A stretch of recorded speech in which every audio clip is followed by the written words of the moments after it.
Alright, before I review this issue, I want to point out that I didn't even get started on yesterday's comic. There was loads of shit I could have brought up, like the conflation of the two separate realms, both called Limbo, or the fact that every fucking Marvel character has a miserable dystopian future. A lot of them dying off panel, and the others becoming fat and impotent. Everyone suffers and becomes broken and unhappy. Except for the Thing. The Thing is the only character who has a happy life. He is the only one who does not have anything close to suffering or hardship in his new future. The Thing, who is by chance editor Tom Beavort's favourite Marvel character.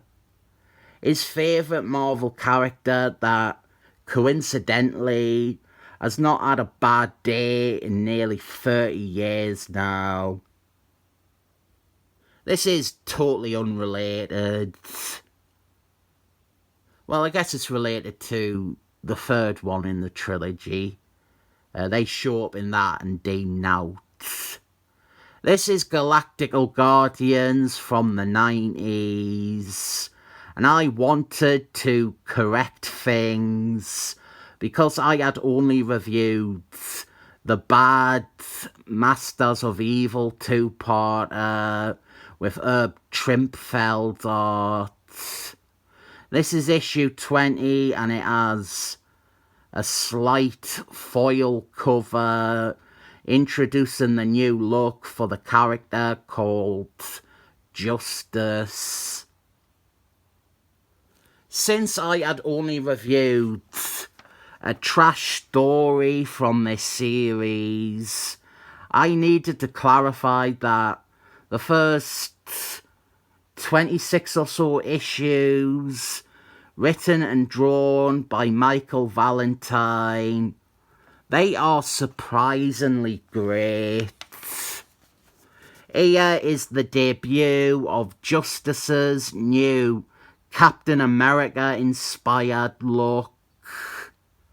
One of the first things I can say people commenting is that the art is, at the very least, janky, or at the worst, quite bad. I have infinite patience for writer-artists where it's the case that their writing is better than their art.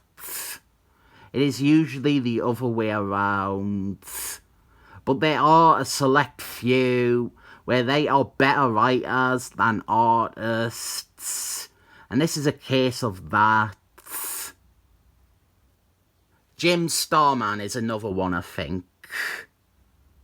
This is more like a writer who wants to draw his book rather than an artist who wants to be a writer. Michael Valentino was also in it for the long haul, or he wanted to be. He had plans for all the way past issue 50, but he got fired for wanting to go and work at Image and to stay at Marvel and keep doing this book at the same time. I remember one comment on my review of the other issues. They made a good comparison. They said they could never get into this series because it was like Marvel's Legion of Superheroes. And I think that's a very true point. I'm not sure the person who said that realised how on the money they were. While we mostly have a tight and consistent main team, there is an enormous cast of supporting characters, and there are 3 separate villain groups each with about 6 to 8 characters on. Yeah, it can be very hard to juggle if you have no footing.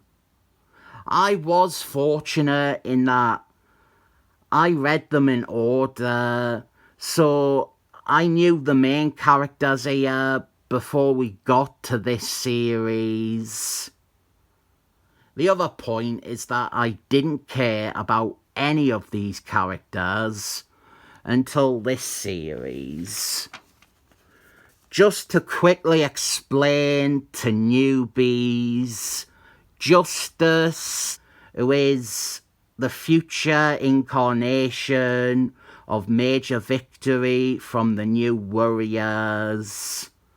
He was, and before this, he had been stuck in a containment suit because his body was from the 20th century and it couldn't survive the atmosphere of the 31st century. Well, last issue, he was finally freed from his body imprisonment. And the first thing he wanted to do was to dress like Rick Springfield.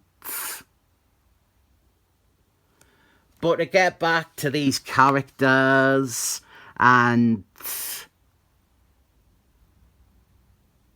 Oh! I wish I had Justice's girl. Give us a thumbs up for that. It does require my incorrect name for the character, but I am proud of that. Yeah, these characters, the ones that existed before this series, they were pretty bad. I cannot even call them one-note characters. They were genuinely not remotely interesting.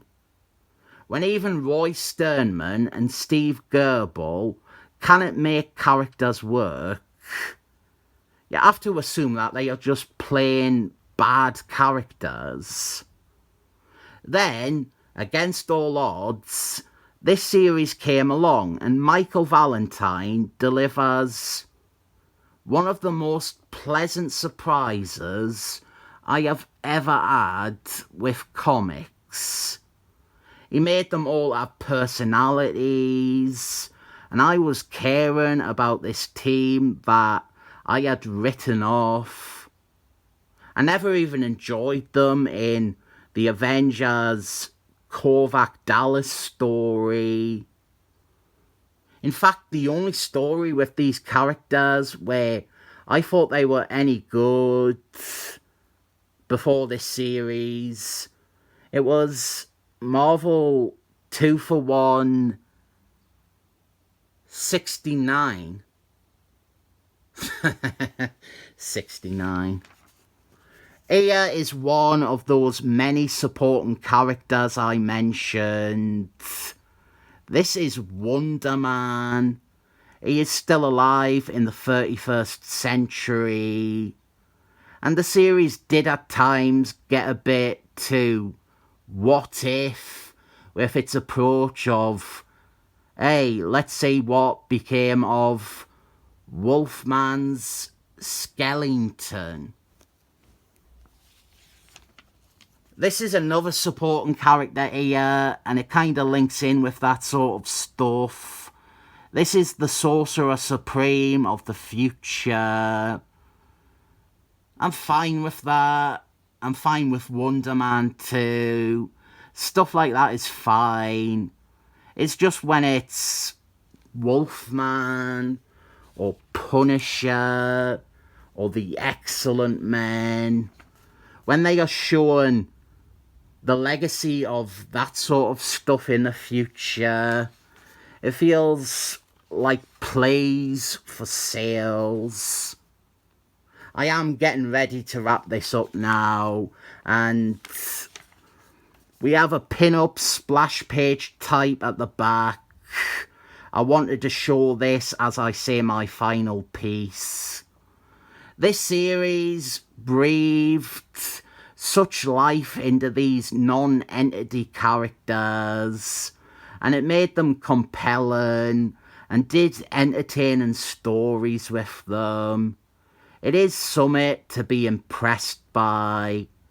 It's not perfect, but it's good, and it is a lot better than you would think if you slogged through all their appearances before this. It might seem overwhelming at first, but they ease you into things. We just start with the main 7, and everything else is set up as it's introduced. I recommend the run if you are scrambling around looking for art comics to read that are not terrible.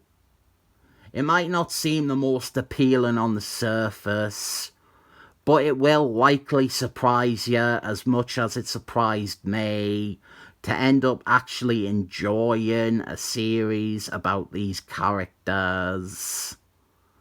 I will rate it 7 thumbs up.